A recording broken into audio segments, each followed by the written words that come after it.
नमस्कार, केबी न्यूज़ देख रहे हैं आप। केबी न्यूज़ खबर आपकी में आज हम पहली बार अंकिता भंडारी को लेकर खबर बता रहे हैं आपको। कोटद्वार न्यायालय में चल रही है सुनवाई। पुलिस ने चार्जशीट दाखिल कर ली है और अब गवाहों के बयान दर्ज किए जा रहे हैं। आज सुबह 10 बजे से ही कोटद्वार की कोर्ट में बहुत गहमा गहमी थी, क्योंकि आज दो गवाहों को पेश किया जाना था। चंद्र किरण और कुश को, दोनों ही होटल बंतरा रिजॉर्ट में हाउस कीपिंग के कर्मचारी रहे। तो कुश आज आए थे और इसके अलावा अभियुक्त भी आए थे। तो क्या क्या हुआ सिलसिलेवार तरीके से बताते हैं। 10 बजे अभियुक्त भी आए, गवाह भी आए। इनको कोर्ट परिसर में पुलिस ने भारी सुरक्षा के बीच दाखिल करवाया। उसके बाद हमने बातचीत की है अमित सजवान के साथ, जो वकील हैं अभियुक्तों के, और उनके एक बयान के जवाब में जो सनसनीखेज बयान उन्होंने दिया कि आज जिस गवाह ने बयान दर्ज कराया उसका जेंडर साफ नहीं है, वो लड़की है, लड़का समझकर उसका बयान दर्ज किया जा रहा है। बहुत कुछ हुआ। अंकिता भंडारी के माता पिता से भी थोड़ी सी बातचीत हुई है। तो आज के वीडियो में तो आप देखिए सुबह 10 बजे से शाम 4:30 बजे तक क्या कुछ हुआ कोर्ट परिसर में, क्या क्या कहा वकीलों ने। और अगले वीडियो में हम आपको बताएंगे आशुतोष नेगी की बात। आशुतोष नेगी जो पत्रकार है, काफ़ी चर्चा रही है उनकी सोशल मीडिया में इस मुद्दे को लेकर। तो उनके साथ हमने बातचीत की, काफ़ी लंबी है। तो अगले वीडियो में दिखाएंगे हम आपको आशुतोष नेगी का क्या कहना है इस प्रकरण को लेकर। फिलहाल अभी इस वीडियो में देखिए आप सुबह 10 बजे से शाम 4:30 बजे तक क्या कुछ हुआ कोटद्वार के न्यायालय में। नमस्कार, केबी न्यूज़ देख रहे हैं आप। केबी न्यूज़ खबर आपकी में आज हम पहुंचे हैं कोटद्वार न्यायालय में। कोटद्वार न्यायालय में पिछले कई दिनों से अंकिता भंडारी हत्याकांड को लेकर सुनवाई चल रही है और पुलिस ने चार्जशीट दाखिल कर दी है। गवाहों के बयान दर्ज किए जा रहे हैं और आज भी गवाहों के बयान दर्ज किए जाएंगे। तो कोटद्वार न्यायालय में आज भारी पुलिस बल तैनात है, भारी गहमा गहमी है। तो आपको केबी न्यूज़ में हम जरूर बताएंगे अंकिता भंडारी हत्याकांड को लेकर अब तक क्या कुछ हुआ है, कानूनी पहलू आपको बताएंगे। लेकिन अभी हम आपको दिखा रहे हैं कोटद्वार न्यायालय में क्या स्थिति है, जबकि सुबह के 10 बज रहे हैं और आज भी गवाहों के बयान दर्ज किए जाएंगे। तो केबी न्यूज़ की अब खबर रहेगी जारी और इस खबर पर हम नज़र बनाए रखेंगे कि अब तक क्या कुछ हो रहा है, चार्जशीट कैसी है, कैसे बयान दिए जा रहे हैं गवाहों के द्वारा, और सब कुछ बताएंगे आपको। इसका कानूनी पहलू बताएंगे, क्योंकि अब ये मामला कानूनी दांव पेच में उलझा हुआ है और अब ये अदालत में मामला है। तो भावनाओं की यहाँ कोई जगह नहीं है। यहाँ पे जो भी होगा सबूतों, बयानों, गवाहों के आधार पर ही होगा। तो केबी न्यूज़ पर दिखाएंगे हम आपको। अंकिता भंडारी हत्याकांड में आज हो रही है गवाहों की बयानबाजी, बयानी होगी, बयान दर्ज किए जाएंगे। तो बात करेंगे हम वकीलों से क्या है इसका कानूनी पहलू। तो दीवानी न्यायालय परिसर कोटद्वार गढ़वाल उत्तराखंड। तो आप देखेंगे आज सुबह से यहाँ पे भारी पुलिस बल तैनात है। पुलिस की बहुत सारी गाड़ियाँ यहाँ पे।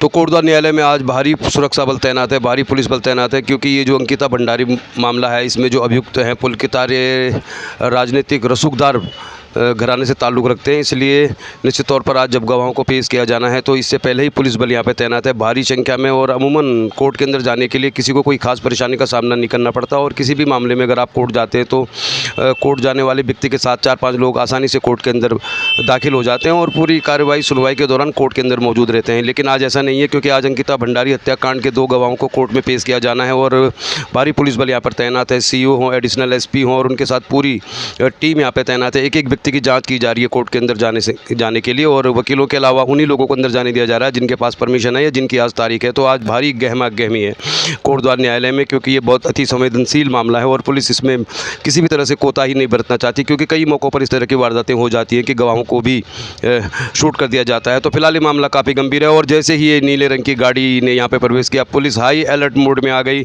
और ये जो गाड़ी आई है ये सीधा देवी रोड से आने के बजाय जो पैरेलल रास्ता है पदमपुर सुकरो, उधर से गाड़ी आई है और इस गाड़ी के आते ही पुलिस बल यहाँ पे हाई अलर्ट मोड में आ गया। और निश्चित तौर पर यहाँ पर कोई आम लोग तो थे नहीं इस गाड़ी के आसपास जिसमें गवाहों को लाया जा रहा था, लेकिन वहाँ पर जो भी यूट्यूबर या लोकल मीडिया कर्मी है उनको भी पुलिस बल काफ़ी सतर्कता के साथ मुआयना कर रहा था। और निश्चित तौर पर ये एक भारी सुरक्षा के बीच गवाहों को पेश किया जा रहा है और एक गवाहों को गाड़ी से उतारा गया। तो इनमें 2 गवाह मुख्य तौर पर एक जीन्स और जैकेट में थे और दूसरे गवाह ने एक सफ़ेद रंग का कपड़ा अपने चेहरे के ऊपर डाला हुआ है। तो निश्चित तौर पर ये जो मामला है अंकिता भंडारी हत्याकांड का मामला, अब ये अदालत में चल रहा है। तो अदालत में गवाहों की पेशियां जब भी होती हैं तो यहाँ पे भारी पुलिस बल तैनात रहता है और निश्चित तौर पर पुलिस बल की तैनाती से ये साफ जाहिर है कि पुलिस इसमें कोई कोताही नहीं बरतना चाहती। तो निश्चित तौर पर अंकिता भंडारी हत्याकांड में अभी बहुत दिनों तक गवाहों के बयान दर्ज किए जाएंगे और ये मामला बहुत संवेदनशील है। उत्तराखंड का हर व्यक्ति इस मामले की हर दिन की अपडेट चाहता है, तो हम केबी न्यूज़ पर अब आपको लगातार बताते रहेंगे। फिलहाल आज न्यायालय के आसपास आप देखेंगे दोनों गवाहों को पेश किया गया, भारी सुरक्षा के बीच इन्हें कोर्ट कोर्ट परिसर के अंदर दाखिल करा दिया गया। और उसके बाद चूँकि पुलिस के लिए थोड़ा सा एक राहत महसूस करने वाली बात होती है, क्योंकि जब कोर्ट परिसर के अंदर पहुंच जाते हैं कोई भी अभियुक्त हो या गवाह हो तो पुलिस भी राहत की सांस लेती है। तो अभी बयान दर्ज किए जाएंगे और निश्चित तौर पर इनके हर गवाह के बयान इस केस में एक अहम कड़ी साबित हो सकते हैं। और निश्चित तौर पर देखने वाली बात, तो कोटद्वार न्यायालय में आज भारी पुलिस बल तैनात था और अदालत में होने वाली इस तरह की कई घटनाओं को देखते हुए कोटद्वार पुलिस आज बहुत सतर्क थी और अतिरिक्त सुरक्षा बल यहाँ पर तैनात किया गया था। भारी संख्या में पुलिस बल सुबह से ही तैनात था और पुलिस की ड्यूटी सुबह 9:30 बजे से लेकर आप ये मानकर चलिए कि 4:30 बजे तक ही रही, क्योंकि जब बयान दर्ज हो गया था उसके बाद अभियुक्तों को भी कोर्ट में पेश किया गया। और अभियुक्तों की अगर हम बात करें तो पुलकित आर्य सहित जो अन्य अभियुक्त हैं इनको उत्तराखंड की अलग अलग जेलों में रखा गया है और टिहरी, पौड़ी और देहरादून अन्य जेलों में जो अभियुक्त हैं उनको अलग अलग गाड़ियों से लाया गया। तो जब इन अभियुक्तों को वापस गाड़ियों में बिठाया जा रहा था तो उस समय भारी पुलिस बल तैनात था और पुलिस बल को ये कहकर तैनात किया गया था कि यहाँ पर कोई भी अप्रिय घटना हो सकती है। अक्सर अदालतों में गवाहों को पेश करने के दौरान अभियुक्त भी आते हैं, गवाह भी आते हैं, तो कई तरह की घटनाएं होती रहती हैं और ऐसे कई मामले पुलिस के संज्ञान में रहते हैं। इसीलिए आज जो पुलिस बल थी उसकी भारी संख्या में तैनाती थी। कई पुलिस ऑफिसर यहाँ पर सुबह 10 बजे से और जब तक ये अभियुक्त यहाँ से विदा नहीं हो गए तब तक पूरे परिसर में मौजूद रहे। और आज निश्चित तौर पर इसलिए भी बहुत ज़्यादा पुलिस बल लगाया गया था क्योंकि आज गवाह भी कोर्ट में पेश हुए और इसके अलावा अभियुक्त भी कोर्ट में पेश हुए। अंकिता भंडारी के माता पिता सुबह से ही कोर्ट में मौजूद थे और वो भी पूरी कार्रवाई देखने के लिए लगभग हर डेट पर यहाँ पर मौजूद रहते हैं। तो निश्चित तौर पर आज जो पुलिस बल था वहाँ पर, तो यूट्यूब चैनल हो या कोई भी मीडिया हो, उनको कोर्ट के अंदर जाने की अनुमति बिल्कुल भी नहीं थी। और जब 3 बजे से 4 बजे के बीच गवाह के बयान दर्ज हो गए और अभियुक्तों को अलग अलग गाड़ियों में बिठाया गया तो यहाँ पर पुलिस बल ने भारी सुरक्षा के इंतजाम किए थे। तो आज पूरा न्यायालय परिसर जो है पुलिस से अटा पड़ा था और निश्चित तौर पर हम लोग भी मौजूद थे वहाँ पे परिसर में सुबह 10 बजे से 4 बजे तक। लेकिन इतनी भारी सुरक्षा थी कि जब अभियुक्तों को गाड़ी में बिठाया जा रहा था तो बहुत दूर से हमने वीडियो बनाया, तो साफ साफ तो किसी का भी चेहरा नज़र नहीं आया। लेकिन सबसे आखिर में पुलकित आर्य को गाड़ी में जब बिठाया गया तो उस गाड़ी को सीधे पुलिस गेट तक ही लेकर आई और बाकी जो अभियुक्त थे उनको तो बारी बारी से उनकी गाड़ियों तक पहुंचाकर विदा कर दिया गया। लेकिन आखिर में पुलकित आर्य जब आए अपना कोर्ट की कार्रवाई पूरी करने के बाद तो पुलिस ने उनकी सुरक्षा को देखते हुए और किसी अप्रिय घटना से बचने के लिए जो वाहन था उसको सीधे न्यायालय के गेट तक ही खड़ा कर दिया और न्यायालय के गेट में ही उनको बिठाया गया गाड़ी के अंदर। और इसके बाद भी काफ़ी देर तक पुलिस ने मुआयना किया आसपास एरिया का और काफ़ी समय लगा, काफ़ी पुलिस बल तैनात था। तो आज निश्चित तौर पर अंकिता भंडारी हत्याकांड में बहुत कुछ हमने कवर किया है और बहुत कुछ आपको दिखाएंगे। और क्या कहना है वकील का जो अभियुक्तों की ओर से पेश हुए हैं, सजवान यहाँ पे पेश हुए, तो उन्होंने बहुत अजीबोगरीब तर्क दिए। कुछ उन्होंने ऐसी बातें कही कुछ को लेकर कि वो पुरुष है या महिला है, तो ये भी हम आपको दिखाएंगे। इसके अलावा हमने जितेंद्र रावत के साथ भी बातचीत की जो अंकिता भंडारी का केस देख रहे हैं, कोटद्वार के स्थानीय वकील हैं। और निश्चित तौर पर ये भारी पुलिस बल आप देख सकते हैं और अब अभियुक्तों को वापस ले जाया गया है। तो अब पुलिस बल को भी थोड़ी सी राहत महसूस हो रही होगी क्योंकि आज सुबह से 4:30 बजे तक पुलिस की भारी ड्यूटी थी यहाँ पर और 100 से ज़्यादा पुलिसकर्मी लगभग यहाँ पर रहे होंगे जिनमें बहुत सारे पुलिस ऑफिसर भी शामिल थे। और बारी बारी से जब सभी अभियुक्तों को उनके वाहनों में बिठा दिया गया तो आखिर में पुलकित आर्य को जिस गाड़ी में बिठाया जाना था वो गाड़ी बिल्कुल करीब थी गेट के और बिठाए जाने के बाद भी पुलिस ने काफ़ी देर तक यहाँ पर मुआयना किया और जब तक उनको पूरी तरह से ये आश्वस्त नहीं हो गई पुलिस की अब इनको कोई खतरा नहीं है, उन्होंने गाड़ी में बैठकर विदा किया।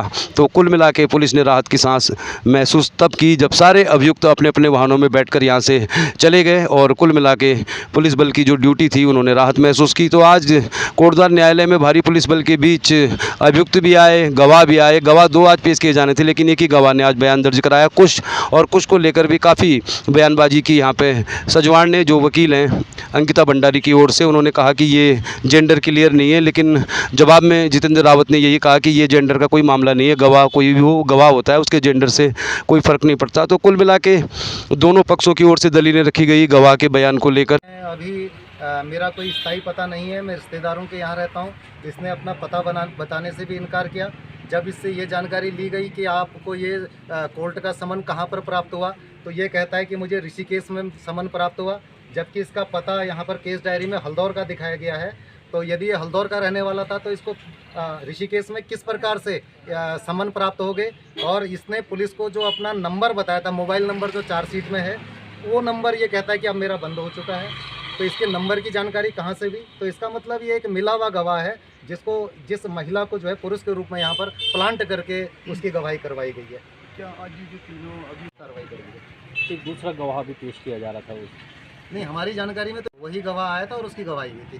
तो आपको इसके जेंडर को लेकर शक है तो सजवान जी, तो जेंडर सर्टिफिकेट तो बहुत आसानी से मिलता है, कोई ना कोई ऐसा दस्तावेज होगा जिसमें मेल हाँ, फीमेल लिखा रहता है। उन अभिलेखों की अब जानकारी लेकर के सूचना के अधिकार में जानकारी ली जाएगी और उसके बाद तब कार्रवाई की जाएगी। देखिए, न्यायालय में जो भी कार्रवाई होती है वो अभिलेखों के आधार पर होती है। तो अब जब उसको देखा हमने, उसकी जो बॉडी लैंग्वेज है और जिस तरीके से देखा और जहाँ तक हमें जानकारी प्राप्त हुई है उससे साफ साफ पता लग रहा है कि वो एक महिला है और महिला को पुरुष के रूप में इन्होंने प्रस्तुत किया है। तो अब इसके अभिलेखों की जानकारी लेकर के तब कार्रवाई की जाएगी। तो सजवान जी, आप कह रहे हैं आज एक ही गवाह को पेश किया गया, लेकिन आज यहाँ पर काफ़ी गहमा गहमी है, बाहर तो कोई जानकारी नहीं, लेकिन गाड़ियाँ तो बहुत सारी हैं, बहुत सारे, तो आप कुछ बता सकते हैं आज कौन कौन लोग कोर्ट में पेश किए गए? देखिए, हमारी जानकारी में एक ही गवाह न्यायालय में आया है और जो गवाह आया था हमने उसकी गवाही अभियोजन पक्ष ने करवाई और हम लोगों ने उसका प्रतिपरीक्षण किया। धन्यवाद सजवान। आप ऐसा करें कि 2-3 गवाहों को एग्जामिन करवाएं, तो हम 3 गवाहों को एग्जामिन करवाएंगे 4 मई 4 मई। अच्छा सजवान जी, उसको लेकर भी जो वकील है वो ये कह रहे हैं कि इनका जो जेंडर है क्लियर नहीं है, वो कह रहे हैं कि ये महिला है, इस तरह की बातें हो रही है। क्या ये भ्रामक हमारे द्वारा ऑब्जेक्शन फाइल किया गया कि आप जेंडर के लिए या किसी चीज़ के पर्सनल उस पर आप कोई सवाल कोर्ट में नहीं कर सकते थे, तो उसके बाद कोर्ट के द्वारा हमको मना कर दिया था कि आप जेंडर के बारे में कोई सवाल नहीं। तो ये ध्यान भटकाने वाली बात है, ये वो ध्यान भटकाने वाली मुकदमे को वो किसी को परेशान करने वाली, ताकि ये परेशान हो गवाह मुलजिम लोगों का मेन वही है कि ताकि परेशान हो और अनशन कोई गवाही। वो तो पार्टी लाइन पे भी आ गए कि ये तो सरकार को बदनाम करने के लिए केस चल रहा है, ऐसा भी बयान दे दिया उन्होंने। ये उनकी फितरत है, वो क्या चाहते हैं, क्या देना चाहते हैं, लेकिन SIT और अभियोजन जो है दम लगा के इस केस को लड़ रहे हैं और हम पूरी तरह से साक्ष्यों को पेश कर रहे हैं और निश्चित तरह से जो भी बेस्ट हो सकेगा वो करेंगे। अच्छा, अगली डेट कब है? कुछ 4 तारीख 4 तारीख को उसको भी गवाहों के बयान, गवाहों के लिए समन काटेंगे। 2 गवाहों के समन काटे, एक ऑलरेडी कटा हुआ था, तो 3 गवाह 4 तारीख को पेश आएंगे। अब टाइम कितना रहेगा, कितने हो पाएंगे, ये देखा जाएगा, लेकिन 3 गवाह उस दिन 4 मई को आएंगे। धन्यवाद रावत जी। क्वेश्चन पूछने वाली बात है, बस जो तूने देखा उसके बारे में बता भाई। तो आया उन्होंने खुद ही है। हाँ, तो खुद तो ये लग रहा है मुझे कि जो शख्स था वो मुझे वहाँ आता जाता रहता था, तभी वो उसको पूछ रहा था कि अनंतपुर में कितने कमरे हैं, किस दिशा में जो अंकिता रहती है किस दिशा में उसका दरवाजा है। अच्छा भंडारी जी, एक छोटी सी बात मैं आपसे पूछना चाह रहा था। शुरुआत से लेके अब जब से मतलब ये पुलिस ने इसकी जांच शुरू की है, तो आप अक्सर नाराज़गी व्यक्त करते रहे हैं, कोटद्वार में भी आप आए कई बार, यहाँ पर जो केस पहले ऐसा बार एसोसिएशन ने कहा था कि कोई केस नहीं लड़ेगा, तो अब आप बताइए, अब तो मामला कोर्ट में आ गया है और कार्रवाई हो रही है, आप खुद आ जाते हैं हर बार गवाहों के बयान देख रहे हैं, तो अभी आपको क्या लग रहा है? माता जी भी बहुत परेशान दिख रही है, कमज़ोर भी हो गई है, जो हमारे कुछ उम्मीद? मेन गवाह थे जो 2-3 अभी 2 आए हैं अभी, तो उन्होंने जो अपने बयान दर्ज किए वो सही ढंग से किए, मतलब किसी दबाव में नहीं आके किया उन्होंने, जबकि उनको दबाने की कोशिश कर रहे थे। और आज ही जैसे हमारे जो आशुतोष नेगी जी हैं जो पत्रकारिता भी करते हैं और वकालत भी कर रहे हैं, हेयरिंग कर रहे हैं अंकिता भंडारी के केस में, क्योंकि वो हमारे गांव के हैं और वो भी उन्होंने कहा मैं भी हेयरिंग करूंगा। लेकिन जो आरोपी के जो वकील है, इन्होंने एक सोची समझी चाल के तहत इनको किसी के उसमें केस में इनको फंसाने की कोशिश की और वो तो हमें सुबह पता पड़ा कि ऐसे ऐसा हो रखा है यहाँ, तो हमने इनकी जो कोशिश है जो है नाकाम कर दिया। तो अब आपको उम्मीद थोड़ा जगने लगी है मामला, क्योंकि अब तो चार्जशीट दाखिल हो गई है, केस चलने लग गया है, तो अब उम्मीद लग रही है कि बेटी को इंसाफ मिल जाए। हाँ, इसमें ये है कि हमारा जो वो था VIP था, हाँ, वो वाले मामला इसमें नहीं है। अब लड़का हुआ है कि VIP कौन है, हाँ जी, उस बार में तो हमने बातचीत की। तो अब आपको लग रहा है कि उम्मीद, न्याय की उम्मीद लग रही है? न्याय की उम्मीद लग रही है, न्याय मिलेगी। कानून इसलिए जनता न्याय पर विश्वास करती है, न्याय मिलेगा, क्योंकि उन्होंने एक जघन्य अपराध किया है। तो आपको उम्मीद है, अब न्याय मिलने की उम्मीद लगने लगी। धन्यवाद भंडारी जी, धन्यवाद।